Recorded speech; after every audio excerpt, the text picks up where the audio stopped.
नमस्कार, आप देख रहे हैं बिस्तक और मैं हूं आपके साथ श्रेया ठाकुर। पेटीएम पिछले 15 दिनों से ये शब्द चर्चा में है।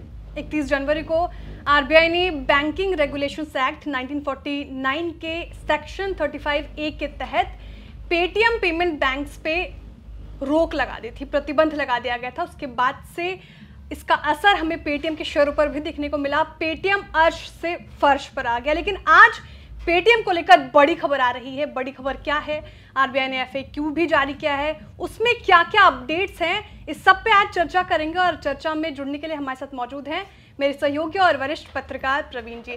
प्रवीण सर, नमस्कार सर। सबसे पहला सवाल तो मेरा ये होगा कि आज सबसे बड़ी खबर क्या है पेटीएम को लेकर? देखिए, पेटीएम को लेकर आज दो बड़ी चीजें हुई हैं, दो बड़े ऐलान हुए हैं और दोनों ऐलान ऐसे हैं जो कि पेटीएम को, कस्टमर्स को राहत देने वाले हैं और एक बड़ा कंफ्यूजन दूर करने वाले हैं जी। तो मैं अगर आपको तफसील से बताऊं उसमें, तो सबसे पहले तो आरबीआई ने एक जो बड़ा ऐलान किया है और जो बड़ी राहत दी है वो पेटीएम पेमेंट बैंक के लिए है कि उन्होंने जो डेडलाइन एक दी थी 29 फेब की, जिसके भीतर पेटीएम पेमेंट बैंक के सारे जो बैंकिंग ट्रांजैक्शन है, बैंकिंग की जो एक्टिविटीज हैं वो सब बंद कर दी थी, उसको अब उन्होंने एक्सटेंड कर दिया है टिल 15 मार्च, यानी 15 मार्च तक के लिए अब पेटीएम पेमेंट बैंक में जो सारी एक्टिविटीज हैं बैंकिंग रिलेटेड वो अब चलती रहेंगी। तो एक ये बड़ी राहत की बात है। जी सर, आपने कहा कि 29 फरवरी लास्ट डेट था, उसको एक्सटेंड करके अब 15 मार्च कर दिया गया। तो मतलब पेटीएम पेमेंट बैंक 15 मार्च तक चलता रहेगा, मार्च तक। सर FAQ भी जारी की गई, तस्वीर साफ की गई है पूरे डाउट्स को। मैं चाहूंगी सर एक बार आप वो बताएं कि क्या क्या उसमें चीजें कही गई है, कैश को और रिफंड को लेकर क्या बातें कही गई है? बिल्कुल, देखिए हुआ क्या था कि जब पेटीएम पेमेंट बैंक पे आरबीआई का 31 जैन को एक ऑर्डर आया था, एक डायरेक्टिव आया था, जिसमें उन्होंने कहा था कि पेटीएम पेमेंट बैंक के through credit transaction, deposit, top up, prepaid instruments में, कस्टमर अकाउंट्स में, वॉलेट में, ये कुछ काम नहीं हो पाएगा 29 फेब के बाद। और उन्होंने इस तरह की, ये एक तरह से पूरी बैंकिंग की एक्टिविटीज थी, उस पर उन्होंने पूरी तरह से लगाम लगा दी थी। और उन्होंने कहा था कि 29 फरवरी के बाद कोई कस्टमर इस तरह के ट्रांजैक्शन नहीं कर पाएगा। अब उन्होंने उसको 15 मार्च कर दिया है। पहली राहत ये है। दूसरी बात ये थी कि जब से आरबीआई ने जो पाबंदियां लगाई थी पेटीएम पेमेंट बैंक पे, तब से कंज्यूमर जो है, कस्टमर लाखों पेटीएम पेमेंट बैंक के कंज्यूमर हैं, उनके अंदर बड़ा कंफ्यूजन था। फास्टैग का क्या करें, हम कोई पैसा अपना डिपॉजिट कर पाएंगे या नहीं कर पाएंगे अपने वॉलेट में, अपने पेटीएम पेमेंट बैंक अकाउंट में, हमारे जो बिल्स हैं, OTT पेमेंट है, मैंडेट्स जो लगे हैं, उनका क्या होगा। ये एक कॉमन कंज्यूमर बार बार हमसे भी पूछ रहा था, जो फ्रेंड्स हैं, जो लोग हैं, वो पूछ रहे थे कि यार अब मेरे फास्टैग का क्या होगा। आरबीआई ने पिछले हफ्ते कहा था कि हम इस मामले में एक तफसील से एक पूरा FAQ लाएंगे, जिसमें हम एक एक चीज का जवाब आपको देंगे ताकि कंज्यूमर्स के बीच में कंफ्यूजन दूर हो सके।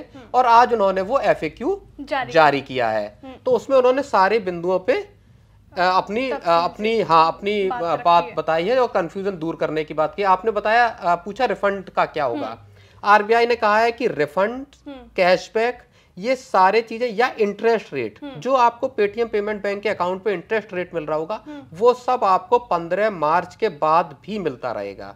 उसमें कोई इश्यू नहीं है। आपने अगर कुछ खरीदा है, आपको कैशबैक अर्न हुआ है, वो आपको आपके खाते में आएगा, उस पर कोई लगाम नहीं लगाई गई है। तो एक ये बड़ी राहत है। 15 मार्च तक भी आपको कैशबैक और रिफंड आता रहेगा। इंटरेस्ट रेट भी उसी पे जारी होंगे आपके। ठीक है सर, जिनकी सैलरी पेटीएम पेमेंट बैंक में आती थी, उनका क्या होगा? क्या 15 मार्च के बाद उनकी सैलरी तो शायद बंद हो जाएगी, फिर वहां पे नहीं? अब ये बात एक है, इसकी जानकारी भी लोगों को कमी थी कि कितने लोग ऐसे हैं जिनके पेटीएम पेमेंट बैंक्स के साथ सैलरी अकाउंट है उनका। लेकिन आज आरबीआई ने ये साफ कर दिया है कि 15 मार्च के बाद कोई सैलरी इन अकाउंट्स में क्रेडिट नहीं होगी। यानी जिन कंपनियों ने अपने एम्प्लॉयज के खाते पेटीएम पेमेंट बैंक में खुलाए होंगे, सैलरी क्रेडिट कर रहे होंगे, वहां अब वो बंद हो जाएगा आफ्टर 15 मार्च। और आपको कुछ अल्टरनेटिव अरेंजमेंट उस चीज के लिए करने होंगे एम्प्लॉयज को या एम्प्लॉयर्स को। उनके खाते दूसरे बैंकों में खुलाने होंगे या जो भी चीजें। तो 15 मार्च के बाद आपकी जो सैलरी है, मतलब हालांकि अब तो क्रेडिट हो गई होगी 31 जनवरी या 1 जनवरी, उसके बाद नहीं आएगी पेटीएम पेमेंट बैंक में। सर EMI, OTT बिल्स, तमाम बिल्स ऐसे भी हैं और मुझे सवाल भी आते रहते हैं लाइव सेशन में जब मैं अपना आफ्टरनून लाइव शो करती हूँ कि जो हमारे दर्शक हैं, ऑडियंस है बिस्तर की, उन्होंने भी मेंबरशिप ना ले रखा है अपना पेटीएम पेमेंट बैंक से ही उनका अकाउंट लिंक्ड है, तो वो क्या करे, EMI कैसे चुकता करे, OTT बिल्स क्या करना चाहिए अब उनको? इस बारे में भी, क्योंकि इसको लेके भी कंफ्यूजन था, कस्टमर्स में चिंता थी कि अब वो क्या करेंगे, उनके खातों से जो पेमेंट होते हैं, ऑटोमेटिक पेमेंट होते हैं, जहाँ जहाँ पे भी लगे, जैसे OTT है, वहाँ पे आपके मैंडेट्स लगे हुए हैं, ECS जिसको बोलते हैं, तो अब वो जो ऑटोमेटिक पैसा कटता था उसमें RBI ने क्या दिया कि आप 15 मार्च तक, या जब तक आपके पास आपके अकाउंट में बैलेंस है, आपके वॉलेट में, आपके प्रीपेड इंस्ट्रूमेंट में या आपके खाते में जो बैलेंस है, वो आप 15 मार्च तक यूज कर पाएंगे। तब तक जो बिल है, चाहे OTT का हो, चाहे इलेक्ट्रिसिटी का हो, चाहे आपकी EMI हो, वो सब आप तब तक पे कर सकते हैं। पोस्ट 15 मार्च वो भी बंद हो जाएगा, आप उसको यूज नहीं कर पाएंगे। जी बिल्कुल सर। फास्टैग भी एक बड़ा सवाल है सर, मतलब मेरे भी जानने पहचान वाले हैं कि पेटीएम से ही ज्यादा सर, पेटीएम पेमेंट बैंक से ही सबका अधिकतर से ज्यादा सर फास्टैग उनका लिंक था। फास्टैग का क्या होगा सर? फास्टैग में भी वही किस्सा है कि आपका बैलेंस है, उसमें एक चीज कंफ्यूजन RBI ने जरूर दूर कर दिया है। पहले लोगों को ये लग रहा था कि 29 फेब था कि 29 फरवरी तक भी वो शायद इसका जो उनका बैलेंस पड़ा हुआ है जो खातों में, वो कुछ यूज नहीं होगा, फास्टैग अब उनके इनऑपरेटिव हो जाएंगे। लेकिन RBI ने ये कहा है कि 15 मार्च तक आपका जो भी बैलेंस है वो आप अगर यूज कर लेते तो 15 मार्च के बाद, और नहीं तो उसके बाद भी अगर आपका बैलेंस रहता तो जब तक वो बैलेंस यूज आप कर रहे हैं आपके फास्टैग अकाउंट में, तब तक आप उसको यूज कर सकते हैं। आप किसी भी टोल को क्रॉस कर सकते हैं अपना पेमेंट करके, उसके बाद आप इस फास्टैग को इस्तेमाल नहीं कर पाएंगे।